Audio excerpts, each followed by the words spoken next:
Hola, soy Julio, bienvenidos de vuelta a mi canal. Hoy habló Jerome Powell, testificó hablando nuevamente, últimamente siempre está hablando y claramente que el mercado tiene dudas de qué es lo que se espera de ahora en adelante para todos los problemas que se tienen. Inflación, también en general la economía con su probable recesión, que es bastante probable en este punto. De hecho, lo que estuvo mencionando es que existen posibilidades de recesión y cada vez su retórica va cambiando.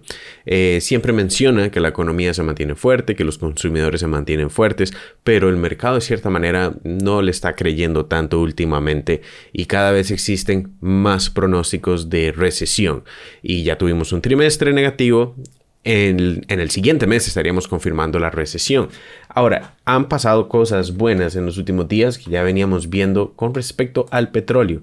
El petróleo ha comenzado a disminuir y rompió la línea de tendencia que traía desde hace tiempo. Ahora, esto no significa inmediata caída y que el petróleo ya llegó a sus máximos y que ya ahora solo va a caer. No, pero significa que ya ha comenzado a romper zonas importantes que el precio tenía como soporte para una corrida más parabólica, que es lo que ha hecho en los últimos días. Entonces, este rompimiento es positivo, puesto que la inflación no se podrá controlar si no disminuyen precios del petróleo. Todo está conectado al petróleo. Cada vez que se venden artículos en cualquier lugar, supermercado, lo que sea, la comida misma requiere petróleo para movilizarse de un lugar a otro.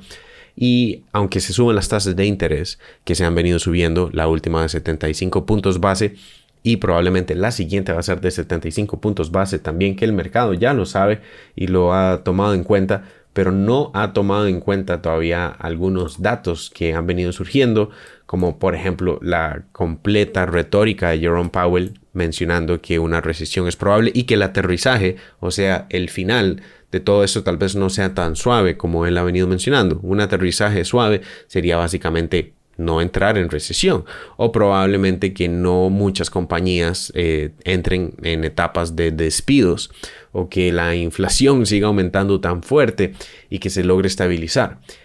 Esa es la idea de un aterrizaje suave y el mercado de cierta manera sabe que no es tan probable ya, pero con los últimos cambios que hemos visto en el petróleo y el mercado ha estado subiendo últimamente, nuevamente el mercado va a tener que seguir generando estos pisos y si vemos los mercados bajistas anteriores similares durante una recesión, como estábamos viendo en un video anterior, cuando fue recesión la última vez que fue en el 2009 y usualmente una recesión se da cada 10 a 15 años, por eso estamos probablemente en una y si no la estamos ahora, la vamos a estar en el siguiente o en el 2024, puesto que cada cierto tiempo se dan.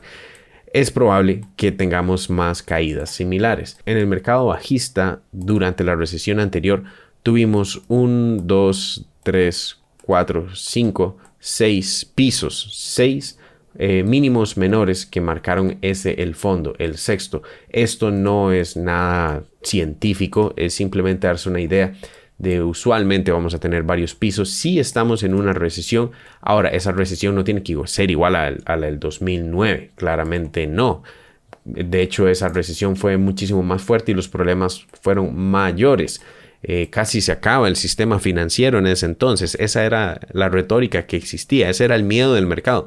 Y aunque sí podemos ver miedo en el mercado y podemos ver miedo en Bitcoin también actualmente, también correlacionado a problemas macro, no considero que sea igual de fuerte. Y menos si el petróleo continúa disminuyendo. También muchos commodities han comenzado a disminuir últimamente.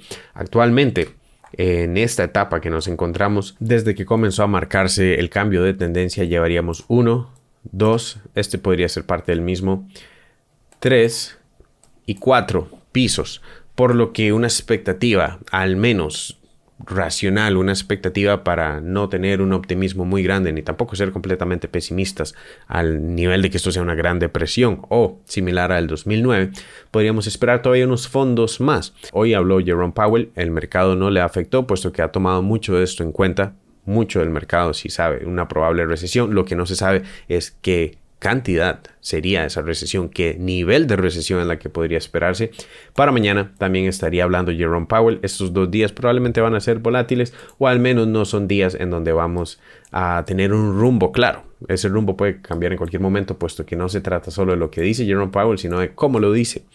Y ahora que estamos a la alza acá, pero más importante aún, que estamos viendo el dólar estabilizarse un poco principalmente viendo el petróleo rompiendo esta línea de tendencia, esto es optimista para el mercado, no a corto plazo, pero sí para los siguientes meses. Combinación de esto, más el siguiente reporte del CPI de la inflación, que queremos que sea menor al anterior, que sería el 13 de julio. Y más importante aún, el siguiente reporte del Producto Interno Bruto, el GDP, que sería para finales de julio, el 28 de julio. Ahí sí confirmaríamos la recesión o podría haber un cambio enorme si es lo contrario, no se confirma la recesión, se mantiene por arriba de cero, no es negativa. Entonces, en ese caso, sí podría ser un cambio muy importante, pero bueno, las probabilidades es que sea negativo y eso hay que tenerlo ya en mente. Pero lo importante es que estamos viendo petróleo disminuir y también estamos viendo commodities como trigo también disminuir y esto facilita también que disminuya la inflación. Eso es lo que podríamos esperar para el siguiente CPI. Ese cambio es lo que estaríamos esperando en estas etapas. Cuando hay un mercado bajista, es interesante ver que empiezan a cambiar las personas sus estrategias y el mercado, bueno, hay miedo y eso lo estamos viendo por todo lado, pero hasta invalidan estrategias tan simples como ir comprando en los fondos. Personas es como ya no compren, dejar de comprar, hay que esperar hasta el fondo, como si las personas supieran cuál es ese fondo. Nadie sabe cuál es el fondo, pero por eso uno compra en varios puntos.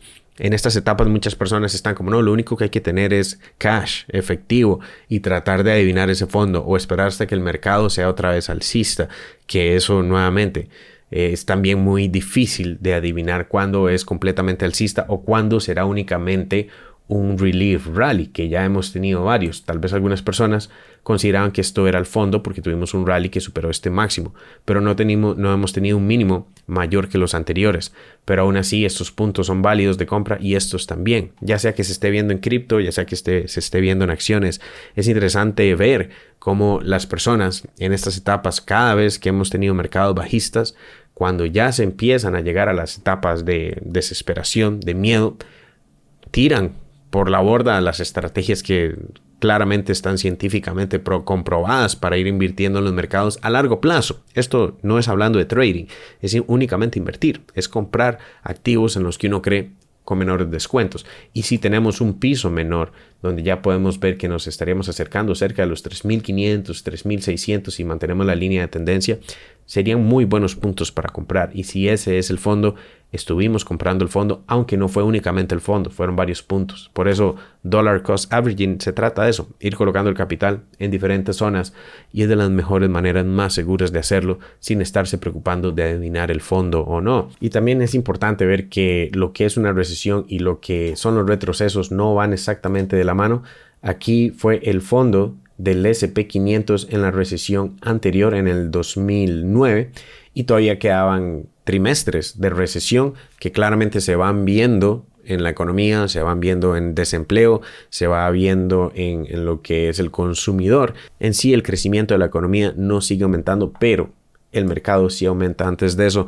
Por eso uno no puede esperar hasta que todas las noticias que está viendo, ya sea en la televisión, en internet o todo, estén anunciando que ya la recesión terminó, porque usualmente ya sería tarde para estar acumulando. Uno lo que hace es estar acumulando en diferentes puntos económicos. Si lo que se desea es estar realizando trading, es importante prepararse bien. Hay que estudiar bastante para entender análisis técnico, acción del precio y definitivamente manejo del riesgo, que esto funciona en todo mercado, pero tiene que realizarse backtesting y poner la estrategia a prueba antes, no únicamente estar tradeando lo que se consideraría un piso para un máximo y después ir en corto, porque si no se tiene una estrategia estable, puede simplemente estar perdiendo uno en stop loss que genera a veces el precio, como en este caso, una trampa de osos. Personas aquí quisieron ir en corto para aprovechar esto, pero si no se maneja el riesgo bien, aquí se puede haber perdido el capital, más cuando se está utilizando apalancamiento. Nuevamente, todo eso lo explico más a fondo desde day trading hasta inversiones, swing trading también, en proplantrading.com por si quieren aprender. Le enseño todo eso abajo. Realizo sesiones en vivo todas las semanas también. De la misma manera, en Bitcoin uno no conoce el fondo exacto, pero sí conocemos que han sido estos buenos retrocesos. Después de un 60% de retroceso en Bitcoin hoy en día, para mí son buenos puntos de ir acumulando. Y si tenemos ese 80%, igual valdría la pena estar acumulando. Ahora, también podríamos ver otros datos que siempre estamos observando, que históricamente Bitcoin no rompe. Ahora, que históricamente no lo haya hecho no significa que no lo pueda hacer eventualmente rápidamente, pero si tenemos datos históricos, vale la pena tomarlos en cuenta, como lo que ha sido la línea promedio de 200 y la de 300. La de 300 históricamente ha sido el punto más económico para Bitcoin en retrocesos que no suelen durar mucho. Actualmente nos acercamos a la línea promedio de 300, no la tocamos, por lo que todavía existe la posibilidad de venir a acercarnos. Si no es inmediatamente, más adelante serían puntos más altos, que podría ser equivalente a un doble piso al piso anterior que tuvimos, o sea, en los 17.600 por ahí. Entonces todavía hay que tener esas expectativas, pero de que son buenos puntos, y para aprovecharlos uno no tiene que colocar el capital entero, simplemente realizar DCA, Dollar Cost Averaging, y también nuevamente usualmente se mantiene en la línea de 200 como pisos. Aún así, estos extremos probablemente funcionaron de la misma manera con esta línea, que en ese entonces no la había marcado el precio, pero por aquí nuevamente igual, aunque no llegó, fueron buenos puntos también. Así que eso sería por este video. Díganme ustedes qué opinan, déjenlo abajo en los comentarios, déjenme un like si les gustó este video, y aquí siempre vamos a estar viendo qué es lo que está pasando con el mercado en los últimos días. Tenemos nuevamente mañana otra testificación por parte de Jerome Powell que puede mover el mercado, así que podríamos esperar un día volátil tanto a la alza como a la baja. Recuerden suscribirse para que no se pierdan el siguiente dándole a la campana. Les dejo otro video aquí mismo en la pantalla que les puede interesar y nos veremos en el siguiente video. Chao.